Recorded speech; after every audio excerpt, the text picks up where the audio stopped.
रात के करीब 1 बज रहे थे। गांव के शमशान घाट पर कुछ लोग जमा हुए थे।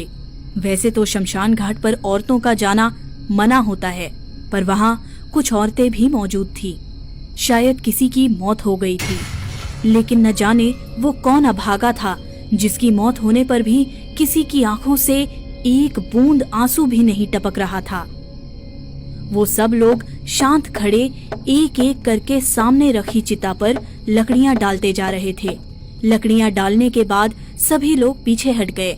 आखिर एक आदमी आगे आया। उसकी वेशभूषा से वो गांव का कोई तांत्रिक लग रहा था।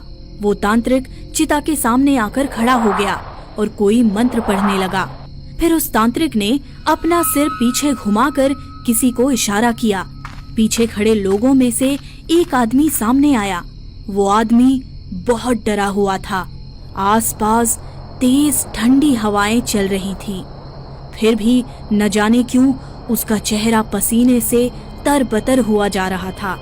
तभी तांत्रिक ने अपने हाथ में रखी मशाल जला दी और उस आदमी के हाथों में थमा दी। मशाल पकड़ते ही डर के मारे उस आदमी के हाथ कांपने लगे।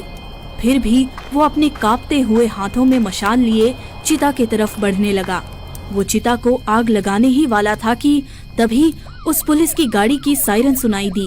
उस आदमी ने जल्दी चिता को आग लगा दी और जोर जोर से रोता हुआ वहाँ से हट गया।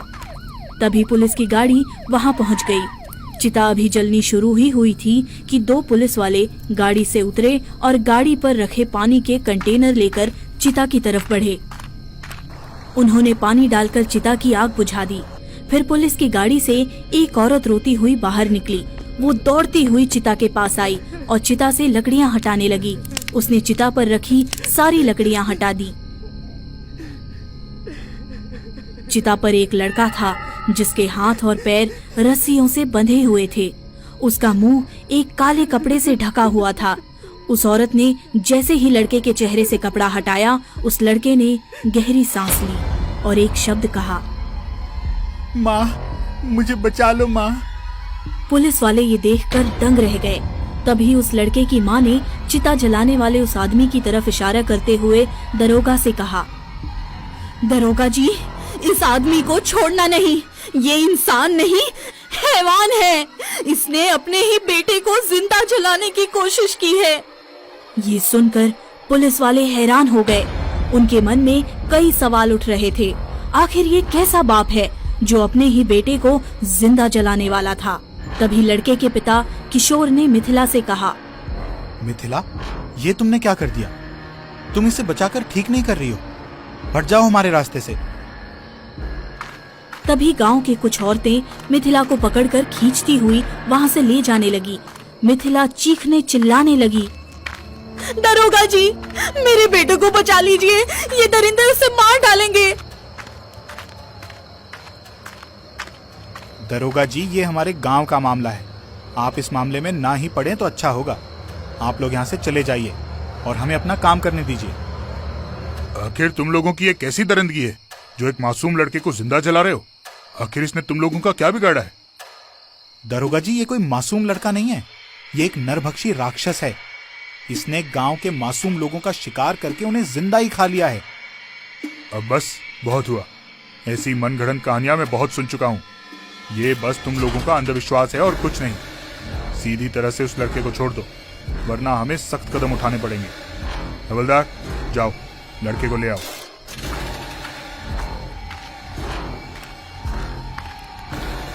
तभी गांव का एक आदमी हीरा बोल पड़ा, दरोगा जी, आपने इसे बचा तो लिया, लेकिन हम इसे इस गांव में नहीं रहने देंगे। इसे गांव छोड़कर जाना होगा। ठीक है, अगर आप सब यही चाहते हैं तो मैं अपने बेटे को लेकर यहाँ से दूर चली जाऊंगी। इस शर्त पर गांव वालों ने रघु को छोड़ दिया। मिथिला अपने बेटे को लेकर गांव से दूर जंगल में एक झोपड़ी बनाकर रहने लगी। फिर एक रात हीरा अपने खेतों से काम करके घर लौट रहा था। अक्सर तो वो जल्दी घर लौट जाया करता था, लेकिन आज उसे घर लौटने में देरी हो गई। दिन ढल चुका था। वो हाथ में टॉर्च लिए डरा सहमा बस चलता ही जा रहा था। रास्ता कच्चा और सुनसान था। आसपास पेड़ पौधे और झाड़ियां थी। तभी उन झाड़ियों में कुछ हलचल हुई। हीरा घबराकर वहीं रुक गया। उसने टॉर्च की रोशनी झाड़ियों की तरफ की, लेकिन वहां कोई नहीं था। हीरा फिर अपने रास्ते चलने लगा। उसके कदमों के साथ किसी और के भी कदमों की आहट साफ सुनाई दे रही थी, मानो कोई हीरा का पीछा कर रहा हो।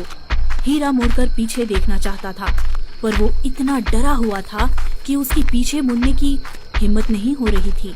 वो बस सामने देखता हुआ चलता ही जा रहा था कि तभी किसी ने उसकी पीठ पर तेज धारदार नाखून से हमला किया।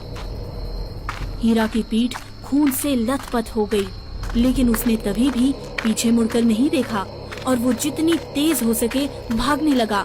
पर वो अपनी मौत से ज्यादा दूर नहीं भाग पाया, क्योंकि अचानक उसके सामने एक शैतान आकर खड़ा हो गया। वो शैतान अपनी बड़ी काली आंखों से हीरा की तरफ देखने लगा। उसके पंजे इतने बड़े और नुकीले थे कि किसी भी इंसान को एक बार में ही चीर के रख दे। हीरा उसे देखकर बहुत डर गया। वो मदद के लिए जोर जोर से चिल्लाने लगा। उस दिन उसकी किस्मत अच्छी थी कि कुछ गांव वाले आसपास ही थे।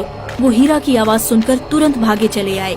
गांव वालों को आता देख वो शैतान हीरा को छोड़कर वहां से भाग गया। हीरा बेहोश होकर वहीं गिर पड़ा। हीरा को पास के अस्पताल में ले आए। थोड़ी देर बाद उसे होश आ गया, लेकिन वो उठते ही बहुत चीखने चिल्लाने लगा। बचाओ बचाओ मुझे, मुझे मार डालेगा। बचाओ मुझे, वो नरभक्षी वापस आ गया है। उसने मुझे मारने की कोशिश की। उस शैतान को हमें उसी दिन खत्म कर देना था। अब वो हम में से किसी को भी जिंदा नहीं छोड़ेगा। मुझे किशोर के पास जाना है। मुझे उसे सब कुछ बताना होगा। हीरा कुछ लोगों के साथ तुरंत किशोर के घर गया, लेकिन किशोर अपने घर पर नहीं था। उसके घर पर ताला लगा हुआ था। हीरा किशोर के घर के सामने बैठ गया और उसका इंतजार करने लगा। इधर दूसरी तरफ किशोर जंगल में अपनी पत्नी और बेटे को ढूंढ रहा था। तभी उसे लालटेन की रोशनी दिखाई दी। किशोर समझ गया कि उसकी पत्नी और बेटा वहीं होंगे। किशोर तुरंत वहां गया और घर का दरवाजा जोर जोर से खटखटाने लगा। फिर मिथिला वहां आई और दरवाजा खोली। बता, तूने उस दरिंदे नरभक्षी को कहाँ छुपा कर रखा है? आज मैं उसे खत्म कर दूंगा। उसने फिर से गांव के लोगों को मारना शुरू कर दिया है। आज मैं उसे खत्म करके ही रहूंगा। किशोर, शांत हो जाओ। मेरे बेटे ने कुछ नहीं किया। वो हर पल मेरे साथ ही था, मेरी आंखों के सामने। फिर वो किसी की जान कैसे ले सकता है? देखो मिथिला, मुझे पता है कि तुम एक माँ होने का फर्ज निभा रही हो। तुम अपने बेटे को खोना नहीं चाहती, इसलिए मुझसे झूठ बोल रही हो। लेकिन मिथिला, उस नरभक्षी के लिए तुम भी बस एक शिकार की तरह हो। अगर कल को उसे कोई शिकार नहीं मिला तो वो तुम्हें भी जिंदा खा जाएगा। अब हटो मेरे रास्ते से। किशोर मिथिला को धक्का मारता हुआ अंदर चला आया। उसे रघु कहीं नजर नहीं आ रहा था। फिर उसे सामने एक कमरा दिखा।